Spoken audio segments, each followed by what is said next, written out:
اگر وہ مومن ہے، وہ مسلمان ہے، اس کے گاؤں محلے اور سماج میں بے حیائی کا کام ہو تو وہ لوگوں کا دامن دوستو چینل کو ضرور سبسکرائب کریں۔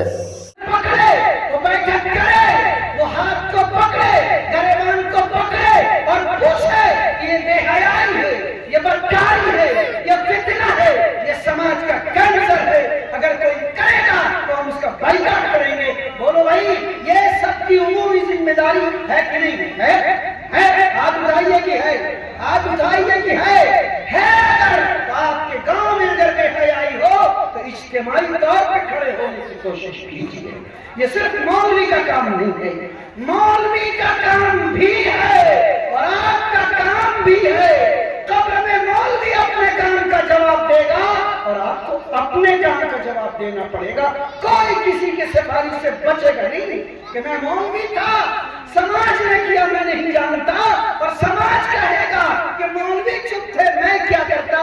کسی کی چھٹی نہیں ہے، سب کو ہر اپنے اعمال کا جواب دینا پڑے گا۔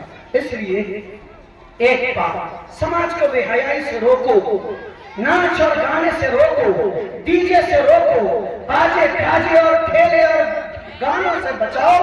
ایک بات آج کے جلسے کا ایک عنوان، میں اسٹیج پہ بیٹھ کے 3-4 باتیں لکھا ہوں، ایک بات ہو رہی ہے۔ دوسری بات، عظمت قرآن کے نام پہ یہ جلسہ ہو رہا ہے۔ قرآن کریم کی تعلیم کو عام کرنے کا جو بھی مدرسہ ہوگا، جو بھی مسجد ہوگی، جو بھی مکتب ہوگا، جو بھی اسکول ہوگا، جو بھی دروازہ ہوگا، جو حافظ ہوں گے، مولوی ہوں گے، عالم ہوں گے، مفتی ہوں گے، قاضی ہوں گے، حتیٰ کہ 8 سال 10 سال کا وہ بچہ جو مدرسے میں نورانی قاعدہ پڑھتا، قرآن کی تصحیح کے لیے، حروف کی تصحیح کے لیے، مخارج کے اہتمام کے لیے اور تجوید کی رعایت کرنے کے لیے، رعایت کے ساتھ قرآن پڑھ کر قرآن کو پڑھانے کے لیے محنت کرے گا۔ اللہ کے رسول صلی اللہ علیہ وسلم نے ارشاد فرمایا، خیرکم من تعلم القرآن وعلمہ، تم میں سب سے بہترین وہ لوگ ہیں جو قرآن پڑھتے اور پڑھاتے ہیں۔ اس لیے سب سے اچھے لوگ وہ ہیں جو قرآن پڑھنے والے ہیں، پڑھانے والے ہیں۔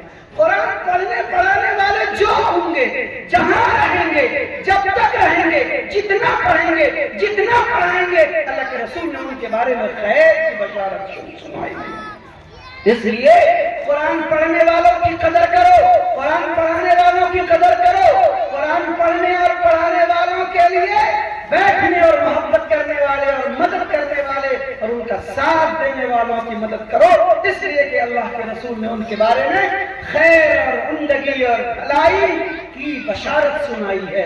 اس لیے عظمت قرآن کے جلسے سے آپ کے لیے پیغام ہے کہ ادارے کو بنائیے، بڑھائیے، بچائیے، ترقی دیجیے، کمیوں اور کوتاہیوں کو مل بیٹھ کر کے دور کرنے کی کوشش کیجیے۔ خدا آپ کی قرآن کی برکت سے حفاظت عطا فرمائے گا، آپ کو بلندیاں اور ترقی عطا فرمائے گا۔ قرآن کی تعلیم جہاں کہیں ہوگی وہاں اللہ تعالیٰ سبزی عطا فرمائے گا، برکت عطا فرمائے گا، روحانیت عطا فرمائے گا۔ اسی لیے جس گھر میں قرآن ہوتا ہے، جس گھر میں قرآن پڑھا جاتا ہے، وہ گھر برکتوں سے مالا مال ہو رہا ہے۔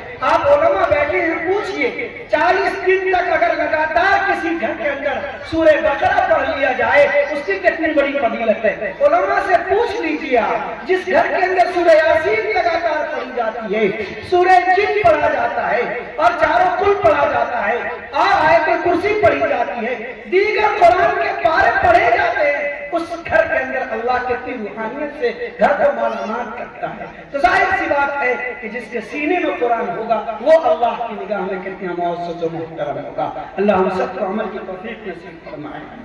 2 باتیں ہو گئی، تیسری بات تعلیم کے عنوان پہ تھی۔ تعلیم کے حوالے سے یہ جامعہ گلستان آمنہ علی بنا ماشاءاللہ اچھی کارکردگی اور نمایاں کردار کو بار بار پیش کر رہا ہے۔ جس لحاظ سے اور جس طرح سے بھی کام کیا جا رہا ہے اس کام کے اندر قرآن کی جو تعلیم ہے، معلوم ہوا کہ یہاں کے مدرسے کے ناظم صاحب کی بچی نے قرآن کریم حفظ میں کے اندر مکمل کیا ہے، یہ بہت بڑی سعادت مندی کی بات ہے۔ میری طرف سے انہیں مبارکباد ہے اور ساتھ میں آپ کو بھی دعوت ہے کہ آپ اپنی بچیوں کی قرآن کی تصحیح کیجیے، کرائیے، بہتر قرآن پڑھنے اور پڑھانے کی کوشش کرائیے۔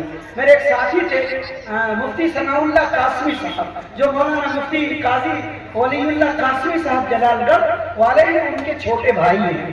ہم لوگ خیر آباد میں پڑھتے تھے منگولوم میں، پھر وہیں سے پڑھ کے دیوبند گئے تھے۔ ماشاءاللہ وہ اپنا واقعہ بیان کرتے ہیں۔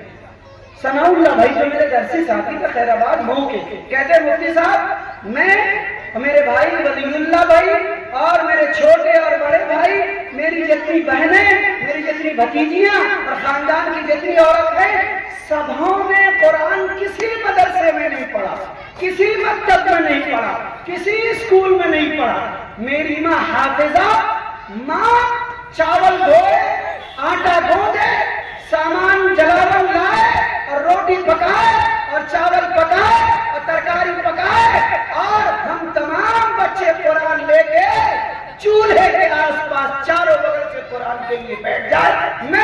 میں اسی طریقے سے حافظ قرآن بنا، میرے بھائی اسی طریقے سے حافظ قرآن بنے، میرے گھر کی بیٹیاں اسی طریقے سے حافظ قرآن بنے۔